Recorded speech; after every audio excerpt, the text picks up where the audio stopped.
And I think there's a lot on the line in this one for South Carolina. No, I don't think they're in a position where they're going to fire head coach Shane Beamer, but they just let go. Obviously, their offensive line coach. That's obviously played a factor into some recruits and things like that.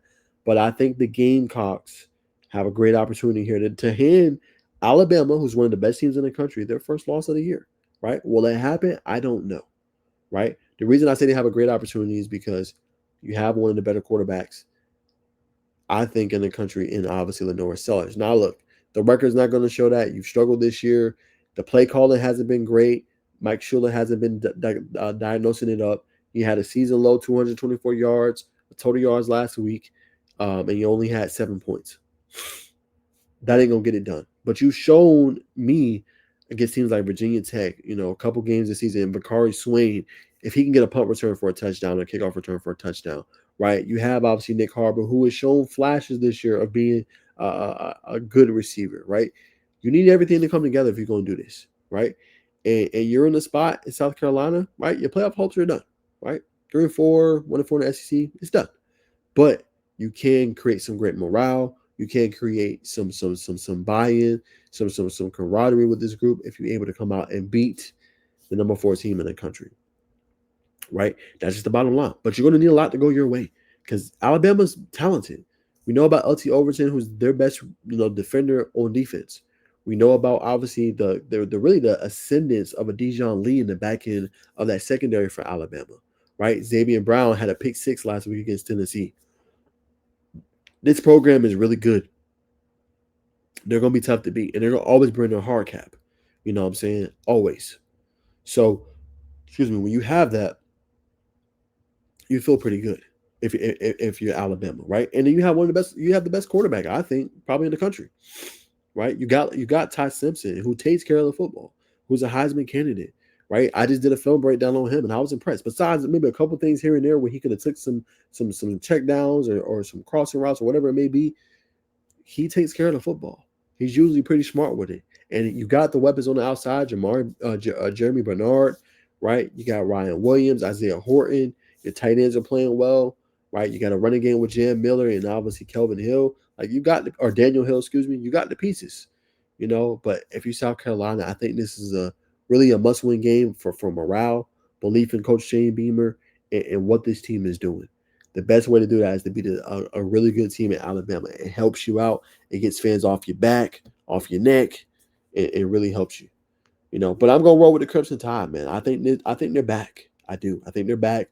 A lot of people's questioning Kalen DeBoer and what he could do with this team and how they got whooped, obviously by Florida State, and they took and heard all that noise, and they tuned it out. They tuned it out. That's what I liked about this team. They heard all people say, "Oh, they're not a physical team. Bama's done. They need to get a new head coach." Everybody was saying that after the week 1 loss. And that's why I love college football because people overreact so much to week 1 when in the grand scheme of things, yes, it matters, but at the same time, it doesn't. There's still a whole 11 games still to play. And we see it all the time in the NFL. A team might start 4-0, 5-0, and then taper off. You don't need to be playing your best football at the first game of the season, right? You need to be playing your best football towards the middle, towards the end of the season, right? You got to get hot. And like they always say in football, get hot at the right time. I feel like this Alabama team has gotten hot at the right time. And with it being mid-season now, has everything in front of them to get to a national championship. And they got the quarterback to deliver it for them. They do. So for that reason, I'm going with Alabama and the Crimson Tide over South Carolina. Big victory for them, man. I'm going to go 31-17 over South Carolina. I think South Carolina makes it interesting in the first half. The ability to kind of run the clock, lean on Lenore Sellers, and make it interesting. Bama struggles a little bit early on, 14-3 lead early for South Carolina, but they figure it out, and they obviously get on in the second half and run away with the game. I'm going with Alabama.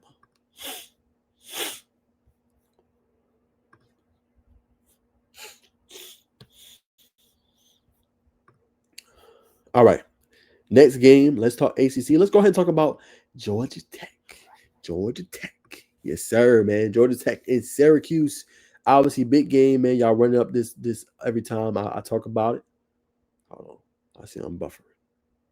All right. Georgia Tech. Yes, sir. Georgia Tech. Georgia Tech and Syracuse, man.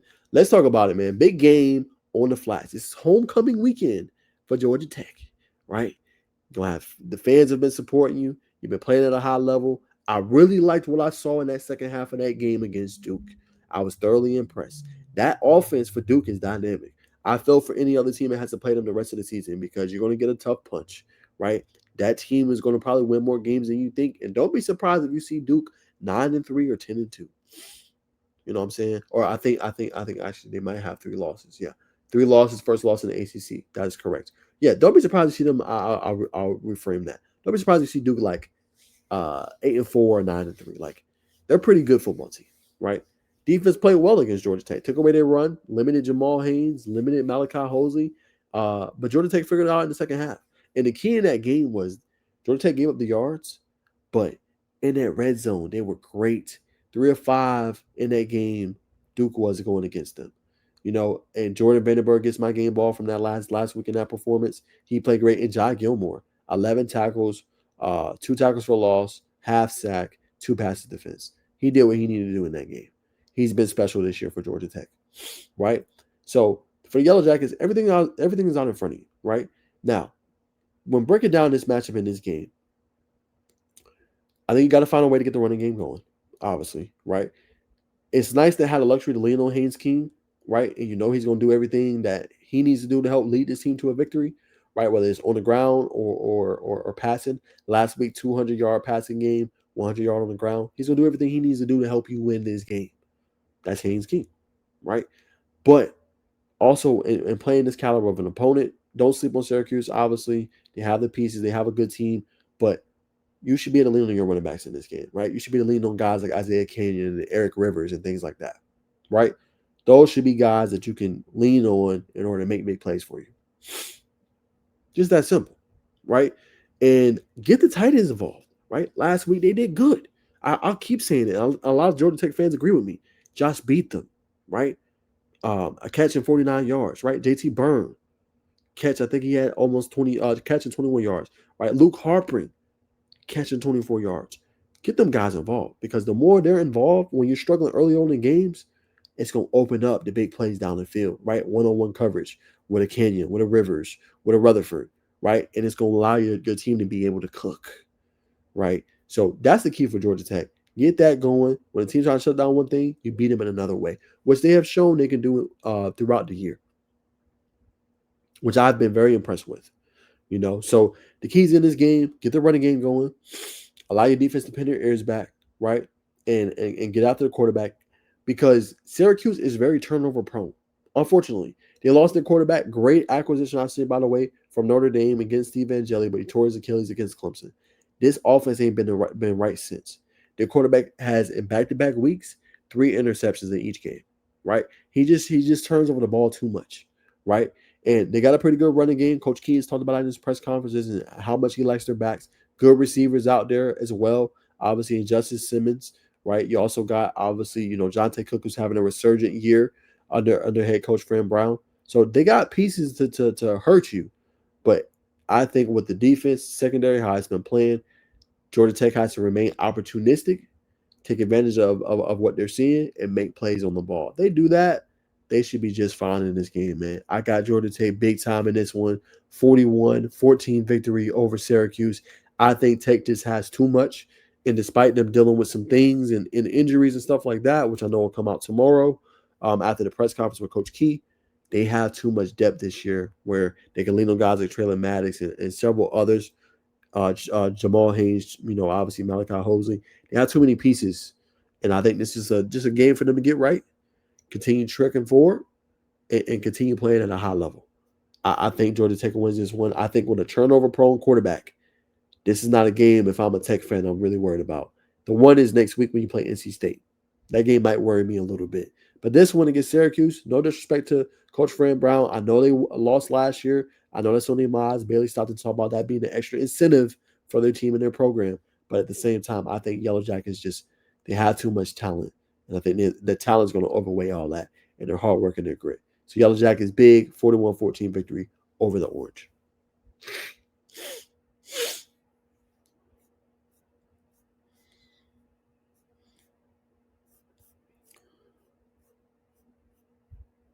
All right. So we hit Tech. Let's hit this one. It's another big game in the ACC, man. NC State and obviously Pittsburgh. right? Big game for both teams, right? Because if you NC State, a lot's ahead of you. Your quarterback's quietly having a good year, obviously, in CJ Bailey. He's performing at a high level. He's been improving as a passer this year. Pittsburgh, you're coming off a good win, right? And the reason it is like Pittsburgh, you're 3-1, right? Most people would count you out because you're 5-2, but everything's in front of you. You've been playing well this year, right? You got Desmond Reed, who's your all-purpose back. He can do a little bit of everything, right? CJ Bailey, like I said, 1,846 yards passing this year. He's been playing well. The key in this game for me, though, however, is what is the answer for the Pittsburgh defense against Hollywood Smothers? Smothers is near 1,000 yards rushing this year, right? He's been really good for the program and for the team. What is your answer to slow him down, right? How do you slow him down if you Pittsburgh, right? And can you create pressure on a CJ Bailey who's improved as a passer this year? That's going to be some key questions that they have on the road, playing up against obviously Pittsburgh. So can they do that? If you obviously NC State, can you take away some of the looks, right? Can you make it tough, for them? Can you fix those road woes that you struggle with if you NC State? You play really good at home, but you struggle a little bit, obviously, on the road. How do you take that away? Can you play the time possession game to your advantage if you're NC State, right? Are you able to do that and play that against Pittsburgh, a team that kind of does it to other people, right? High stakes, high scoring. Mason Heistrom's played well this year, stepping in for Eli Holstein. Desmond Reed's the all-around, all-purpose back that they have. I mean, they have a lot of good pieces, man. So this is an interesting game.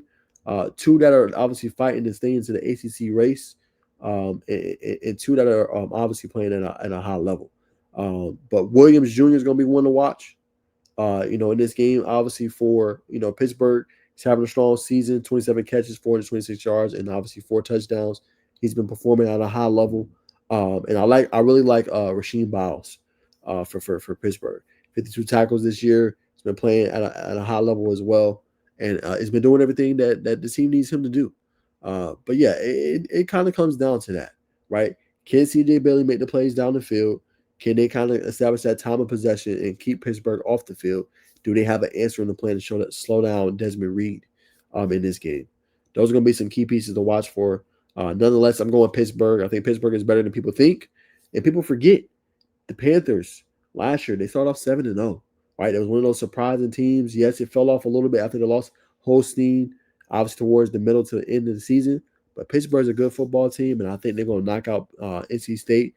Uh, Unfortunately, in their chances, obviously, to get into the ACC, race at the top, and they'll be 4-1 on the year. So I'm going with Pittsburgh, big win over NC State. I'm gonna go 35-21 win over NC State. Going with obviously the Panthers.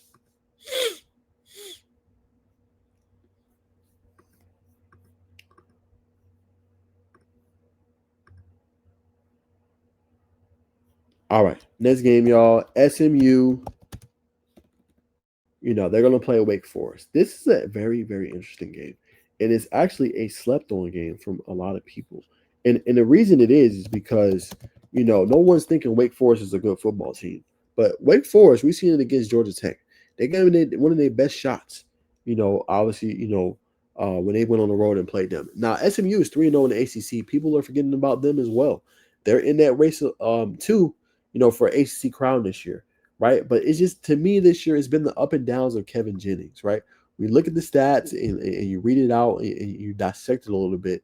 He's turning over the ball a little bit too much. He's throwing the ball in the tight windows and it has not been resulting in good things. 7 interceptions this year, and he's also been sacked 12 times, right? So that plays a factor. And although he has almost 2,000 yards passing this year, the defense has showed you they've struggled, right? We've seen Baylor go roughshod over them and put up a hell of amount of points against them.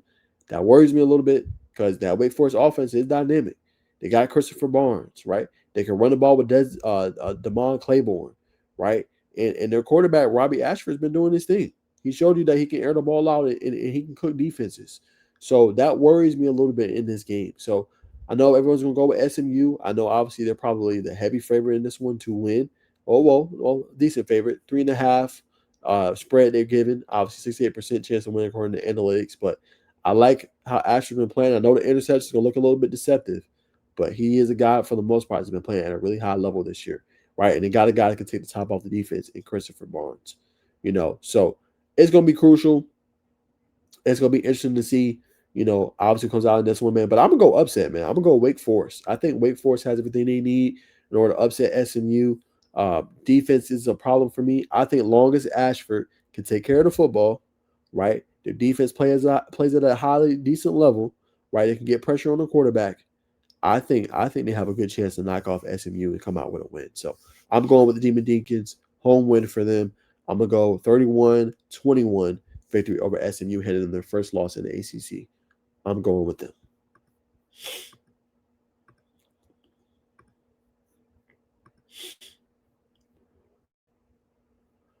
All right, guys. Next one that we'll talk about today. Just keep it rolling. We will go to Illinois versus Washington Huskies. Right, big game, obviously for both teams. We already talked about Hank Beatty, and what he means, and it's a game for Illinois. You gotta win, right? And the Huskies 2-2, they could really knock you out in terms of your playoff hopes with Damon Williams and everything, and obviously Jonah Coleman, right? They can knock you out. So I'll be a little bit concerned. Now, Washington's coming to this game, their worst performance defensively, or their worst performance offensively. 7 points against Michigan, right? In that game, going into it, I was a little bit concerned, obviously for Michigan and how they would slow down that prolific offense. But they showed the ability to do it and that they was back defensively. Now, this game has kind of the feel that it could be a shootout, right? Illinois has shown they give up points, they give up yards, and that your team can go up and down the field and put up points on them, right? My thing is, can Luke Altmaier keep pacing this one if it comes to be a shootout, right? I don't know, right? And that's not saying that he can't perform, but let's say he balls out. Can the defense get a stop? I don't know. This Washington team is better than people think. I know they're 2-2 in the Big Ten. I know they're 5-2 overall, but this team, they can run the ball with Jonah Coleman, right? They can air the ball out as well, get the ball to obviously their weapons on the outside in Boston, who's balling out this year for them, leading receiver. And, they have a defense that can pin their ears back and make some plays too. So that is my concern.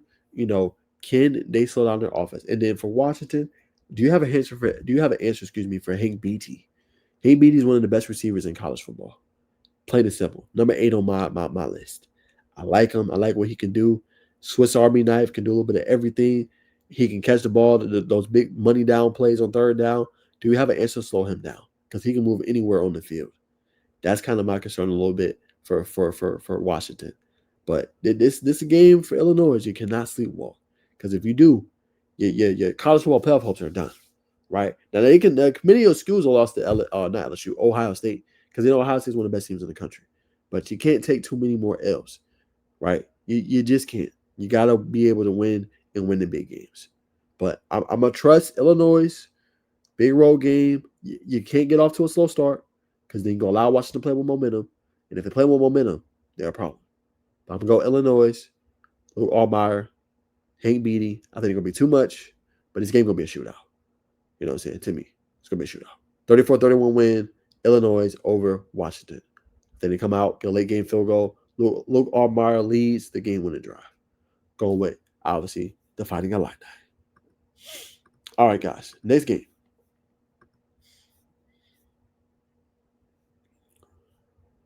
All right, and a good one. Back to the Big 12. All right, here we go. Really interesting game, right? Now, if you're Baylor, oh, what is this? Hold on, I'm sorry. Why did they pull this up?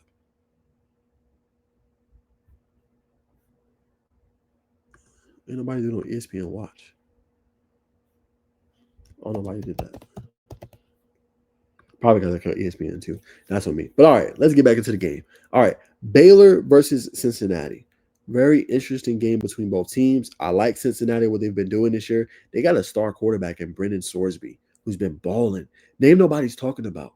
But similar to Gunnar Stockton, very underrated. This makes the plays elite. 18 touchdowns this year, 1,732 yards passing. He's been one of the reasons why the Cincinnati team is in that conversation. obviously to make a Big 12 championship. Only loss this year was to Nebraska. Now it looks worse now because Nebraska got the crap beat out of them to Minnesota, last week 24-6 on the road. But you have a pretty good football team if you're Cincinnati, right? A good defense that's very underrated in my humble opinion. One of the better players in Jake Galladay, who I think will be an all Big 12 selection this year on the defensive side of the ball. He's dominating 3 sacks, 61 tackles. He's been elite this year, right? But how do you slow down a prolific offense, right? Now, Sawyer Robertson was one of everybody's top quarterbacks going into this year. And I get it. He could throw that ball, right? But he's a little turnover prone too. 7 interceptions this year, right? But he's a guy, he's going to keep on coming, right? He's going to keep on coming and keep on coming, right? And they have a balanced attack, right? They can air the ball out and they can also run the ball with Washington, right? They have a little bit of everything, on that team. So that's what makes Baylor potent and Baylor a really good football program. But at the same time, it's like SMU. I'm not worried about their defense. Give up too many big plays, right? That's the big key in this game. Can you stop? Can you slow down the big plays? I'm not sure, right? That's my concern. And also along with that, can you get after Sorsby if you're Baylor, right? Can you force some mistakes? You know what I'm saying? Can you force some turnovers?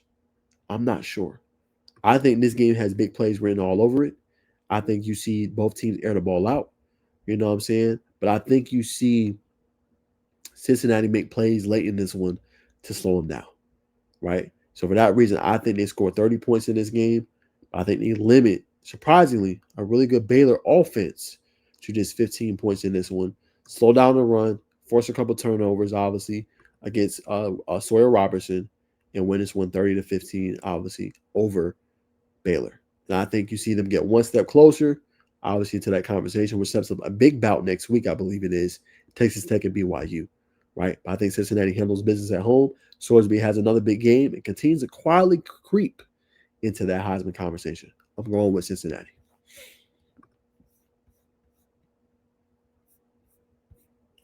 All right. Last Big 12 matchup, man, we got Houston.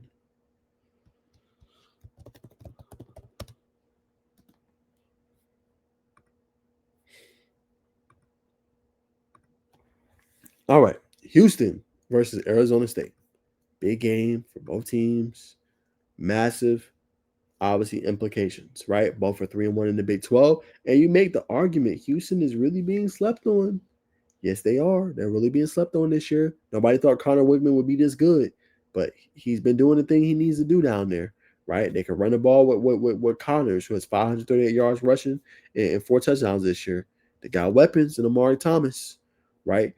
Houston's a team that's a little sneaky, a little scary when you think about it, because they're a team that can put up points, right? You look at obviously this year, and their offense is putting up points, right? 27 points. Stephen F. Austin, Rice 35 points, Colorado 36 points, Oregon State 27 points, lost to Texas Tech limited to 11, Oklahoma State 39 points, Arizona 31 points. Big opportunity for them here. This would do a lot for them in order to get into that race in the Big 12, right? Everybody's thinking about everybody else, but you don't want your second loss if you're Houston. And this is a big resume building win as well, because West Virginia, USF, TCU, Baylor, it ain't gonna help you, right? You can mess around and be like 10-2 from this schedule, but it ain't gonna help you because you didn't play enough quality opponents on this schedule. But like I said, the offense, besides the game, obviously against Texas Tech, has been doing their thing. They can run it, they can pass it, and like I said, Amari Thomas has been the leading receiver this year for this program, right? So when it comes down to it, we see Arizona State last week against Will Hammonds, obviously with the injury to Brent Morton, they shut it down for the most part, right? They shut it down. You're gonna have to do the same against Connor Wayman and Amari Thomas. Can you slow them down enough? You got a home game again, night game in Tempe, Arizona. You just had that big win last week against Texas Tech. They stormed the field, right? I think Arizona State has enough to do it. Now, my concern going into this game is the injury to Jordan Tyson. I don't believe he's going to play. I think their head coach might have came out today with something saying that he's not going to play. So what other weapons, is going to step up for you? Because Tyson's been your guy, right? 628 yards and 8 touchdowns. And we've seen sometimes, even in his absence, this team can struggle a little bit when he's not in the game and get the big plays. Who's your other playmaker that's going to be able to do that for you if you're the Arizona State Sun Devils? That I don't know, right? That's going to be obviously interesting to see, who's going to step up big for this team and who's going to obviously help out there, right? Obviously, you got some tight ends, Mateer, Hamilton, but is that enough? Because, like I said, a lot of your offense, as you can see with these stats, Jordan Tyson.